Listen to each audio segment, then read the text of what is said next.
Hi.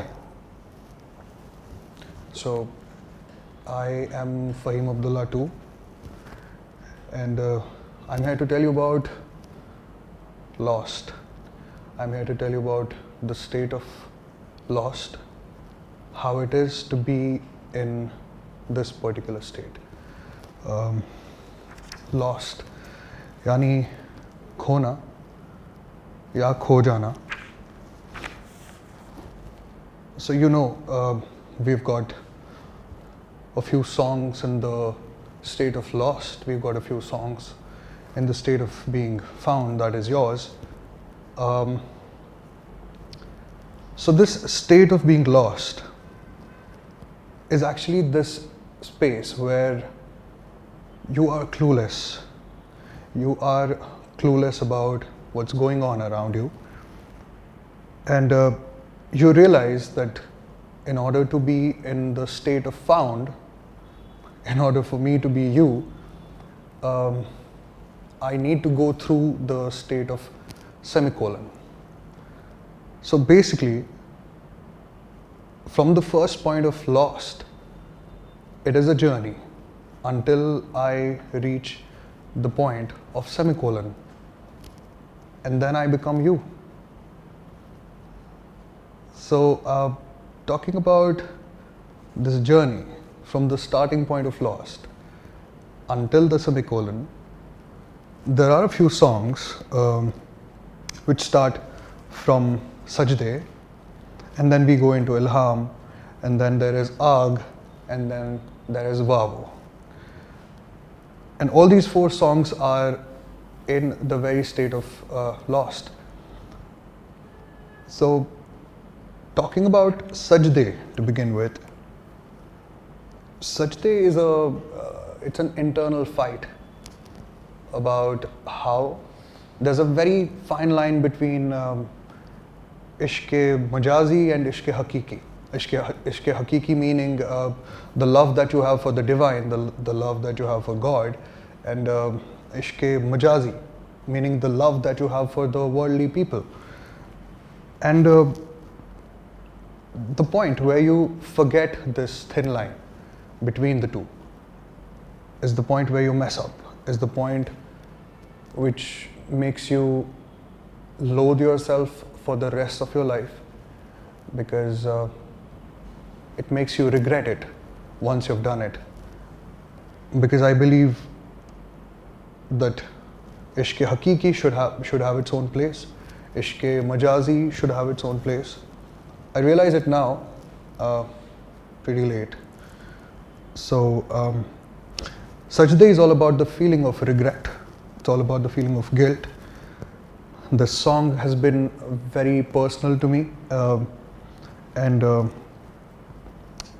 it talks about how a person can be stuck in a loop, starting from where he is repenting and regretting on the fact how he has sinned, and then coming back to the point, to the first point where he actually sinned. The reason for his sin is coming in the loop. So that is what the song is mostly about. The lyric happens to be 12 years old. I can vaguely remember the moment when I actually wrote this song, and right now when we listen to the song is fairly 7.47 minutes, so approximately 8 minutes long.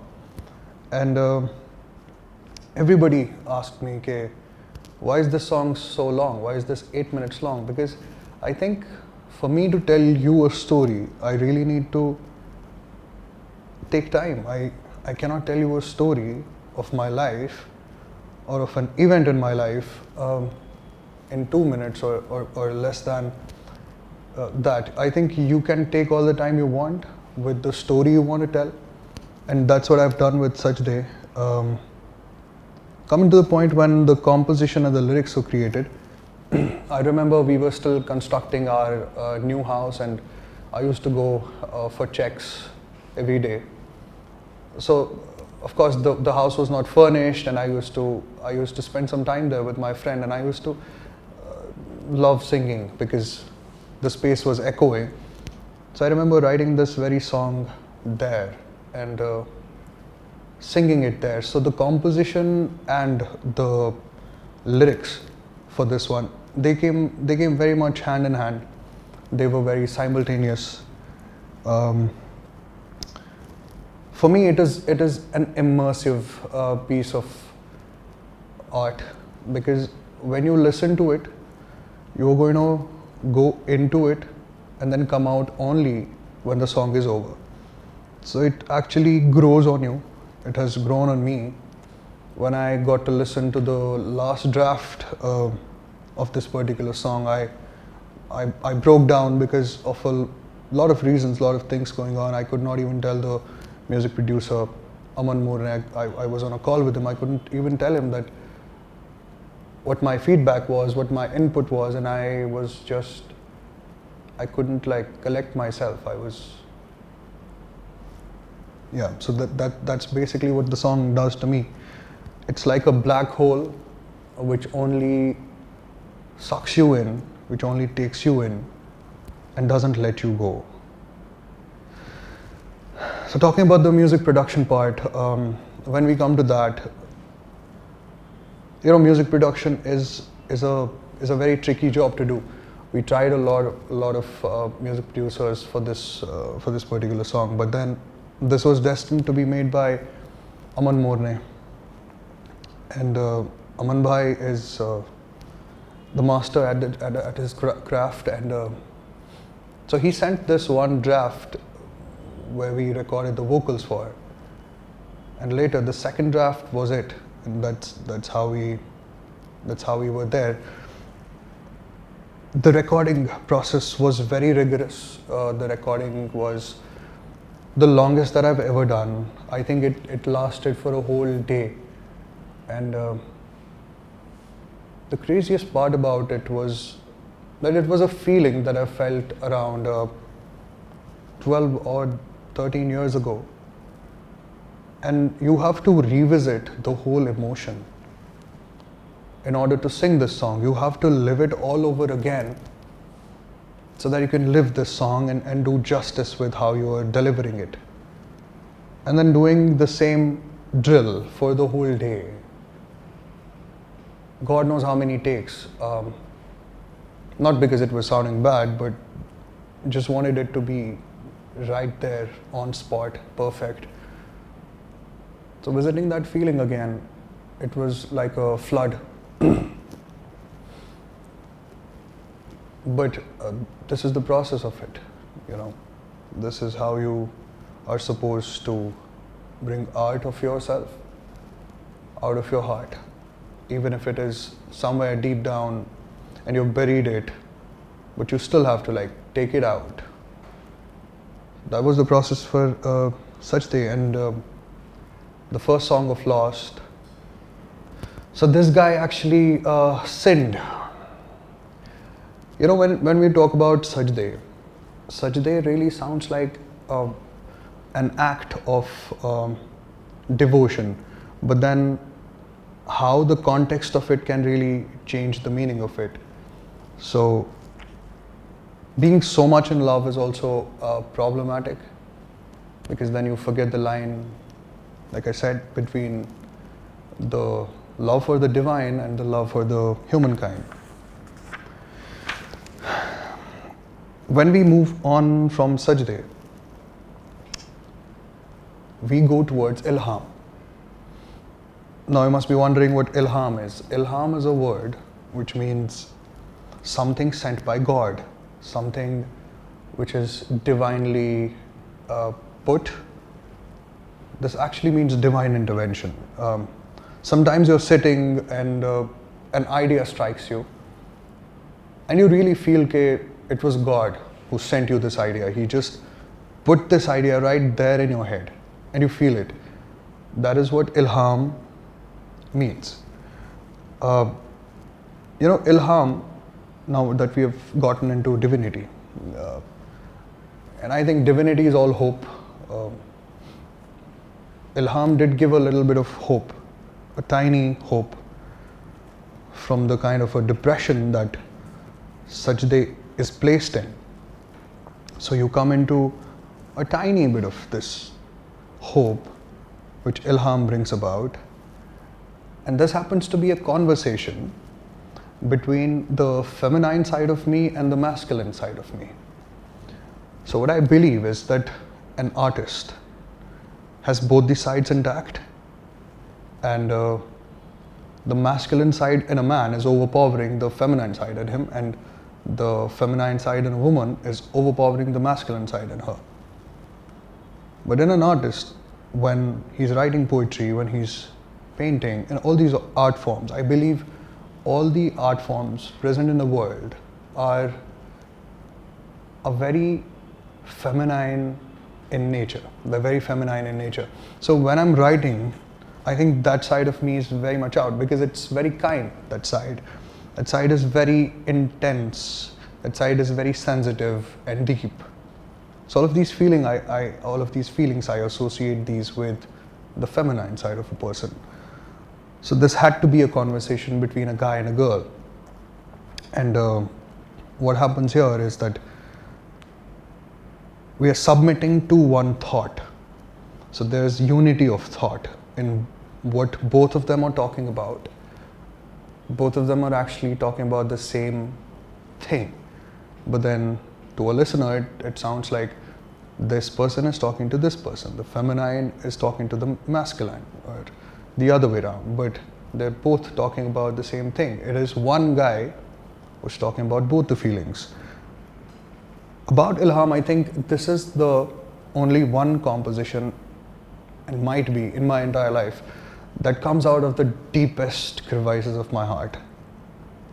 The process of making this was not driven by me. I didn't do anything when I was writing this song, when I was composing this song. I think I was just letting myself loose to a point where it was just coming to me on its own.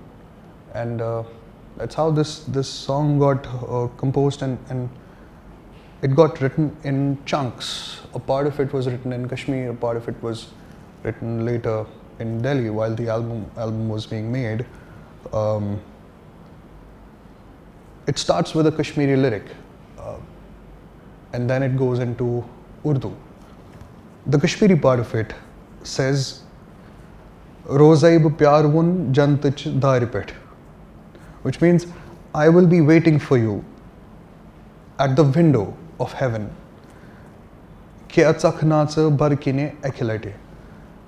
That you might enter through the door once. तो ये ऐसा कह रहा है कि मैं तुम्हारा इंतज़ार करता रहूँगा जन्नत की खिड़की पे बैठ के, ये सोच के कि तुम एक बार दरवाजे से एंटर करो. And then we say, Chaman varan chum yikhnatsa ekilati. My garden is barren, would you come once? Khotsan chasba yirma gatsavete. I am scared that I might just drown in river Jhelum. So why is he calling upon the beloved? Is because this person is very scared and very tired of his garden being barren and his fear of getting drowned in river Jhelum. So these two lines are my tribute, my homage to two people who I very much look I look up to them. One being Muhammad Muneem and one being Khalid Ahmed. This lyric, Chaman varan chum yikhnatsa ekilati. Chaman varan chum roots from this lyric that Khalid bhai has sung in a lot of his songs, and one of his most famous songs. So Khotsan chasbu yirma gasvetya roots from Muhammad Muneem bhai's song called Jehelamas. So this is my way of giving them the tribute, being the people who have inspired me throughout. And then the girl comes in. So these were the 4 lines that I do, and the girl comes in. The female voice, what does she say? She says, Hargah aakh tsapaga, gashem dajan dava, baag phalihamna. If only you happen to come tomorrow, my wounds, my ache, my illness would heal, and this bagh, this garden that we were talking about, this would blossom again. And then together, the female and the male, both of them sing together and they say, Digarastahar kadan paran gaso shukran, Sari samit pakan vadant be vanvan.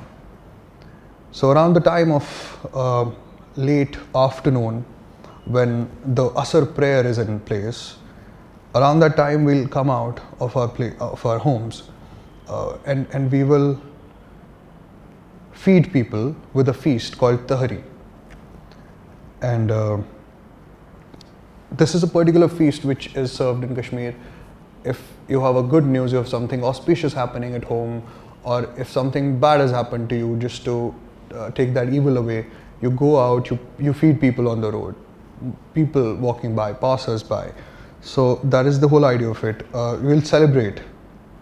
Digarastahar kadan paran gaso shukran, Sari samit pakan vadant be vanvan, and everybody will be just walking all together. So when the weddings are in place, everybody is just singing together, and when the bride leaves, everybody's also crying together.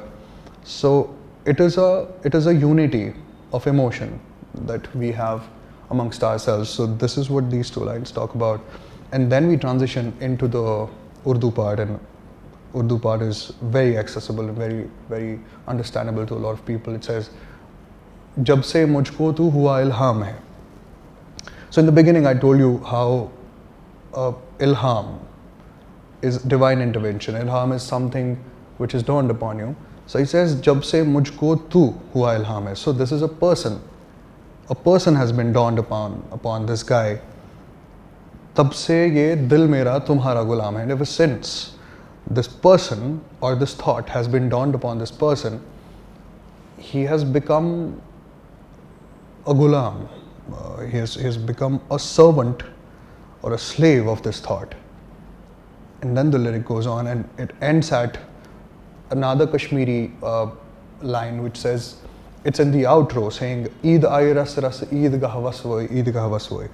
So when Eid comes, Eid is it's a very happy festival observed by us. So Eid ay ras ras, Eid dhire dhire aa chuki hai, Eidgah waswoi. Let's go to the Eidgah. Eidgah is this huge ground where the Eid prayers occur in the morning, and then everybody is dressed in fresh new clothes and everybody is smelling so great.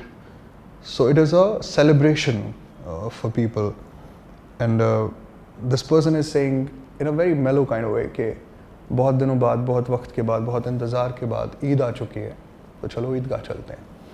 So in the beginning of our conversation I told you, this is more like a monologue that I'm telling you.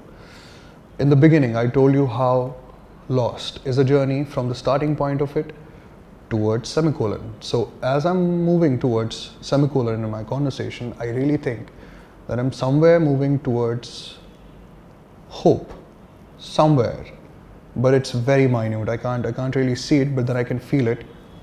But then I transition into another song, and this particular song is called Aag. Aag means fire, and it is one of the 4 elements we find in the universe. So this, whenever we think of Aag, we think of a lot of things. We think of warmth, we think of light, but then mostly the only thought we have in mind is rage, is anger, angst, frustration. And all these feelings are very dark. That's why these feelings are stuck in the lost part and not in the found part. This again consists of a feeling of hopelessness, a feeling of guilt somewhere, mostly hopelessness and despair, because throughout the song, while it plays, you feel and you listen to the story being told, wherein the guy is just not hopeful about him uniting with his beloved. I think he's somewhere in this space in his mind where he thinks that it's all done with, or it is never going to happen. He's never going to meet his beloved, or he's never going to find his beloved. So that's what the song primarily talks about, but he still keeps loving. And this love that he has, this is so filled with rage and frustration that you can hear it in the lyric and the singing. The four elements that are being talked about in this particular song are earth, fire, water and air. So there's this particular lyric in the song which says, Patthar jo bana, poojne tu aayi, aag jo bana, bastiyan jalain, पानी बन के भी तुझ पे बरसना चाहा, अब हूँ फज्र की हवा हर घर रज़ा ले जाता. So fajr is the morning prayer, or us time ki hawa. And all these four, I did not place them there in the lyric. I had no conscious choice of doing it for the lyric.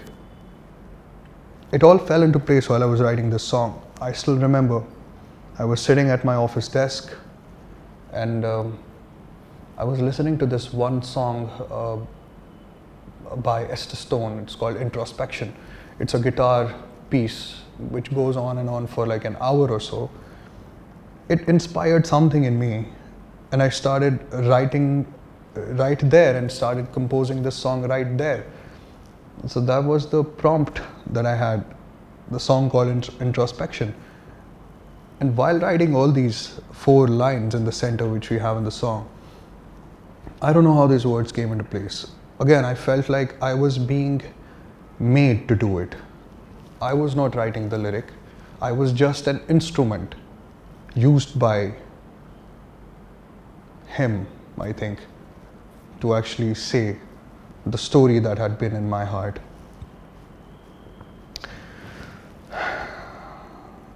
Aag is storytelling.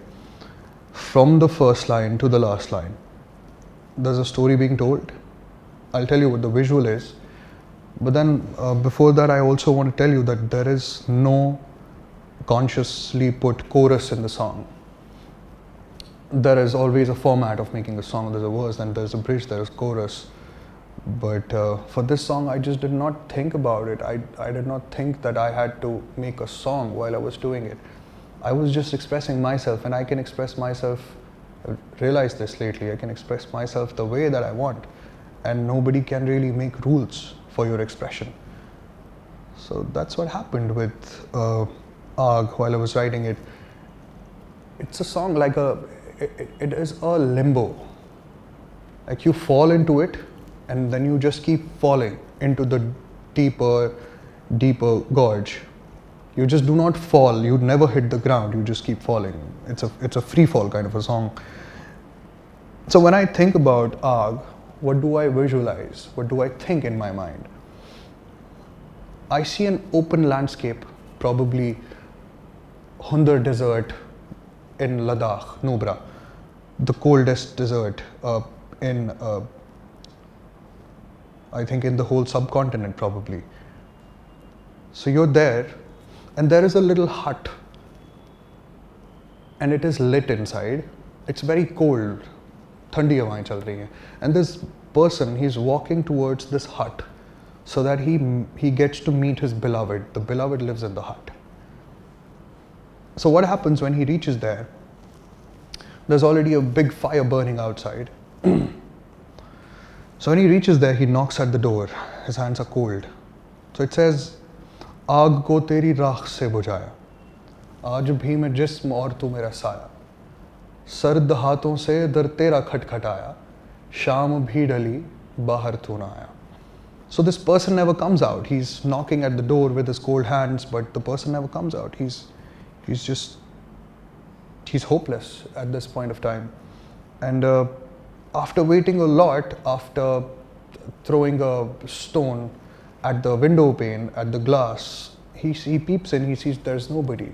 So what he does is, nearby, he finds a can of gasoline, he gets it, he pours this, he sprinkles all this kerosene around this hut, on this hut, and he gets a torch from the fire burning outside and he lights a fire. He puts this whole cabin, this hut on fire. And when he does it, the moment it catches fire, he is instantly regretting it. He's instantly lamenting himself, like, why did he really do it? So that's what happens to you when you commit something, when you do something which you're not supposed to do, and you did not think it through. It tested your patience, so you acted on it. That's what happens, and this place, this hut is now on fire, it's burning. And this person cannot do anything about it. And he says, Raat ko din kiya. So when he reached this place, ye puri raat ruka, puri raat isne intazar kiya ki kab jaake the beloved will open the door for him, because he was cold. So all night he sat there in the cold. Raat ko din kiya, din tere bin jiya. Now the whole day he lived without the beloved, without seeing them. Haath mere siyah, my hands are black, my hands are sooted.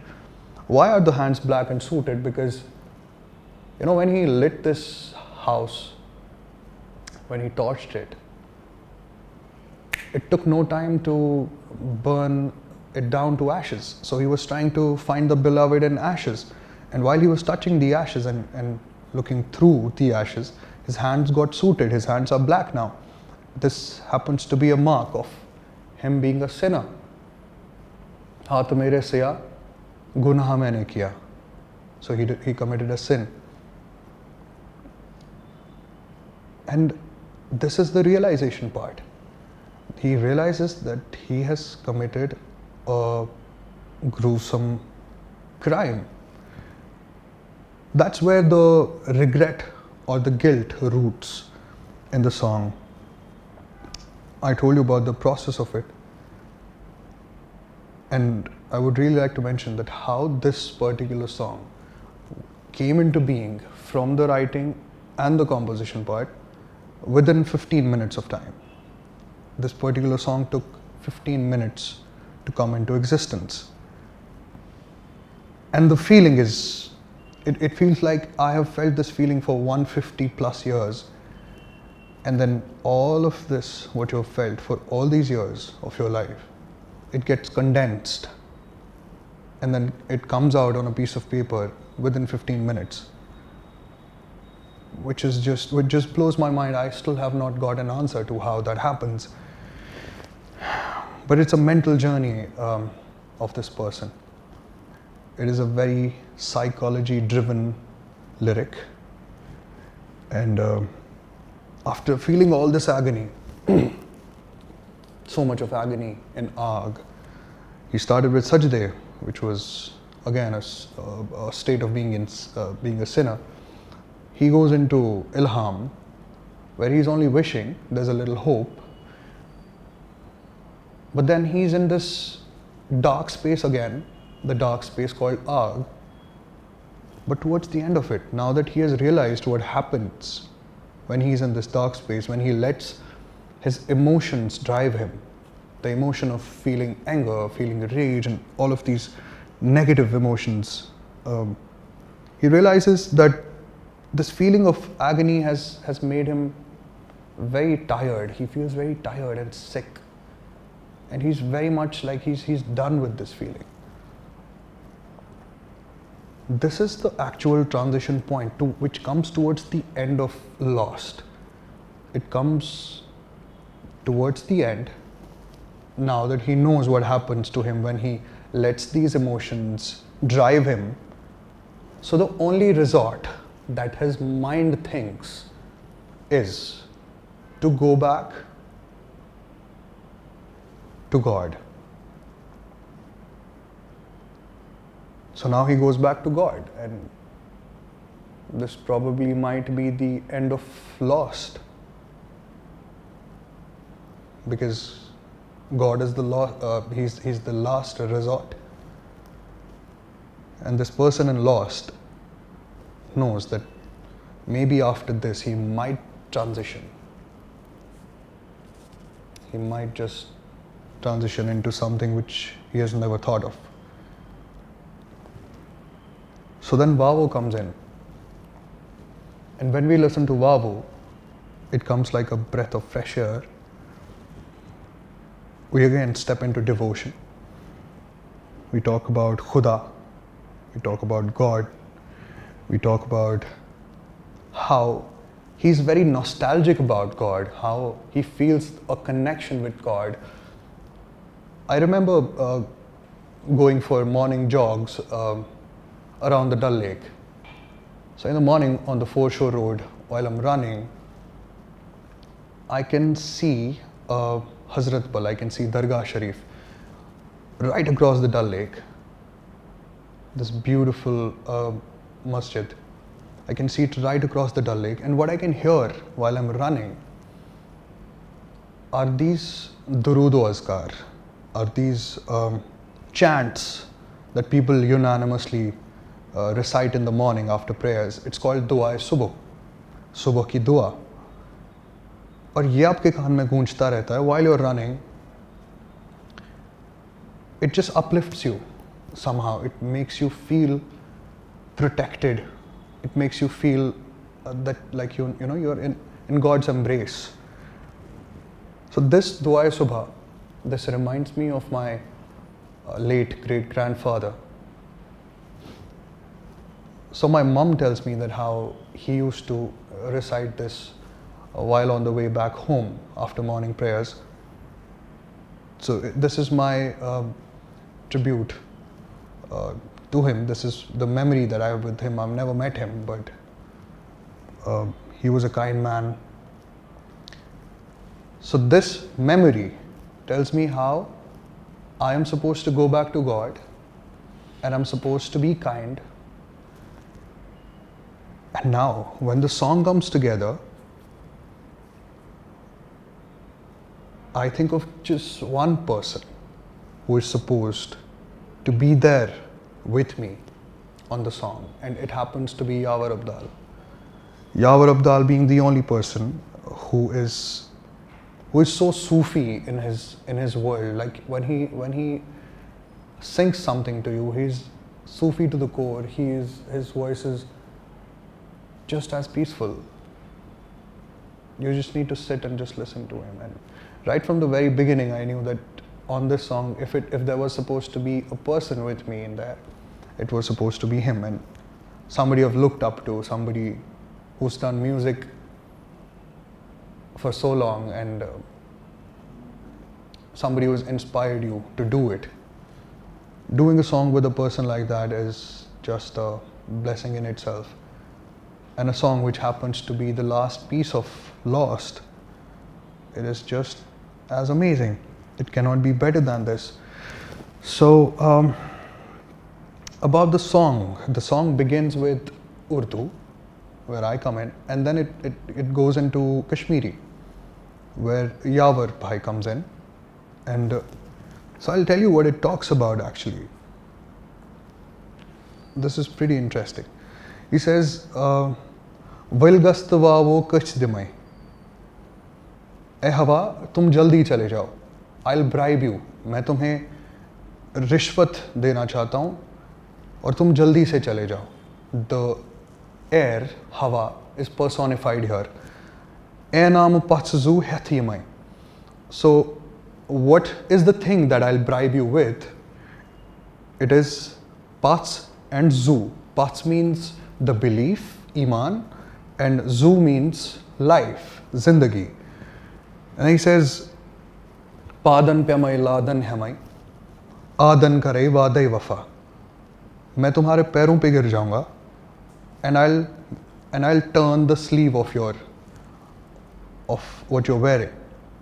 So you know when a kid is just wandering here and there, और उसका pajama लंबा होता है, how he messes it up, how he's cleaning the floor.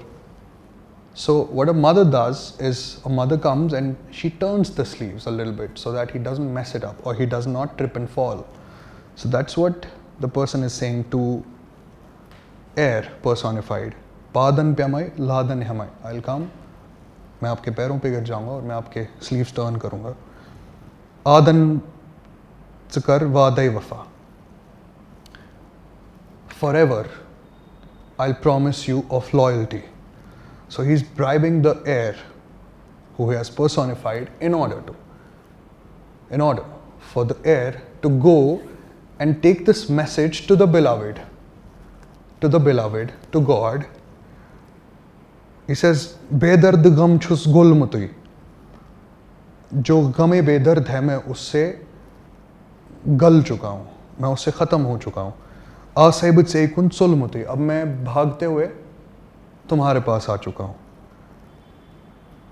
खाक चुम में Royce मुलमुती, मैंने अपने चेहरे पे मिट्टी मली हुई है. अस्तगफिरुल्लाह अज़ीम, अस्तगफिरुल्लाह अज़ीम, अस्तगफिरुल्लाह अज़ीम. और फिर ये कलमा आता है. So this point where you are taking God's name in the worst situation around you. So I remember while I recorded this song, I was at the studio. We went outside to take a breather, or I saw some paranormal activity. I was pretty scared. So this was the only song I recorded that night, and I think that event was meant to happen because I felt a strange kind of fear, that the fear that you do not usually feel when you're looking at a person, right? So I felt this fear, and with this fear I went into the studio and I recorded the song. And I remember while recording the song, all the time I felt that I am seeking God. I am seeking Him to protect me. And that was the exact feeling when I had listened to this Dua Subh for the first time. And that's how your lost very much comes to an end. And it comes to an end when God gives you a hand, when you're seeking Him subconsciously. You're not consciously seeking Him when you're at the first point of lost. So all of that experience, the ups and the downs, the down in sajde, the up, a tiny bit of up in ilham, and then going back down into the deepest gorges while arg is going on, and then coming back up. And all because of the fact that you chose to seek help from God.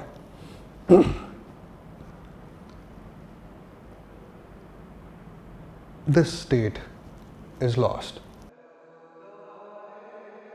Semicolon is this state, which you of course know of, wherein you are in this gray area and you ask yourself if you are supposed to keep going or do you stop?